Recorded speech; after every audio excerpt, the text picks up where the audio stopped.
अगर आपके घर में कोई एंटिटीज हैं या कोई एंसिस्टर्स है, उनके ऊपर वो ऊर्जा पड़ती है तो वो वहाँ से उनको अनकंफर्ट फील होता है और वो सरफेस पे आते हैं। अगर हमारे ग्रह के साथ कनेक्टिविटी प्रॉपर ना हो तो भी हमारे मन के ऊपर एक गहरा प्रभाव पड़ता है। आपके अंदर जो कर्म है वो जब डिस्ट्रॉय होते हैं तो वो आपको तकलीफ दे के डिस्ट्रॉय होते हैं। गुरुजी, हम सितंबर से साधना करके मुंबई लौटे हैं। शुरू के 15 दिन बहुत अच्छा लगा, लेकिन समय के साथ वह अनुभव थोड़ा कम होने लगा। वाह व्यायाम में मुझे गहराई, भ्रम और डर जैसा अनुभव होने लगा तो मैंने आपको स्मरण किया और आपके दर्शन भी हुए, जिससे मन शांत हो गया। मुझे जानना है कि सपना और साधना का क्या संबंध होता है, क्योंकि अब सपनों में अलग अलग अनुभव होने लगे हैं।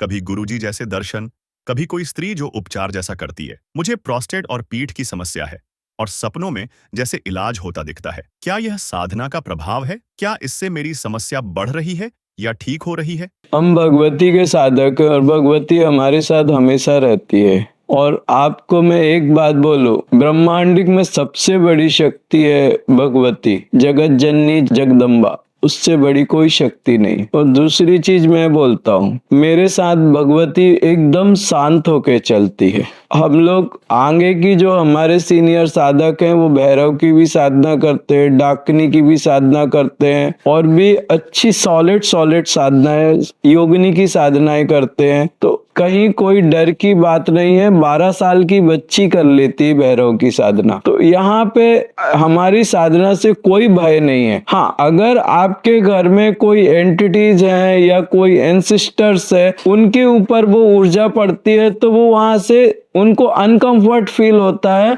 और वो सरफेस पे आते हैं। तो वो एक रीजन हो सकता है, क्योंकि आप अभी लेवल 1 के हो। लेवल 3 में ये चीजें मैं आपको, लेवल 2 में ये हो जाएगा कि आपके घर में अगर कोई एंटिटीज है तो आप उसको आइडेंटिफाई कर सकते हो ड्राउजिंग के थ्रू। और लेवल 3 में क्या हो जाता है कि आप उनको असेंस कर सकते हो। असेंशन प्रोसेस, हमारे शिव योग में एक असेंशन प्रोसेस होता है, तो उसमें आप असेंस कर सकते हो। तो ये जो चीजें हैं, ये मैं मानता हूं कि एक सब्जेक्ट है, लेकिन इन सब्जेक्ट्स पे थोड़े लेवल 2 या लेवल 3 तक आपको जाना पड़ेगा। तो ये कंपल्सरी एक चीज है। दूसरी चीज, उसमें ग्रह साधना भी होती है। अगर हमारे ग्रह के साथ कनेक्टिविटी प्रॉपर ना हो तो भी हमारे मन के ऊपर एक गहरा प्रभाव पड़ता है, जो शायद अच्छा भी नहीं हो सकता। तो इनके हमारे मन या हमारे जीवन में आने वाले जो प्रभाव हैं, उनके कई कारण होते हैं। अभी लेवल 1 में है आप, लेवल 2 या लेवल 3 में जाके यही साधनाएं और ज्यादा समृद्ध हो जाएंगी और ज्यादा पावरफुल हो जाएंगी और ज्यादा इनमें मंत्राज और भी बढ़ जाएंगे और इनकी ऊर्जाएं और भी बढ़ जाएंगी। लेकिन एक चीज है कि आपके अंदर जो कर्म है वो जब डिस्ट्रॉय होते हैं तो वो आपको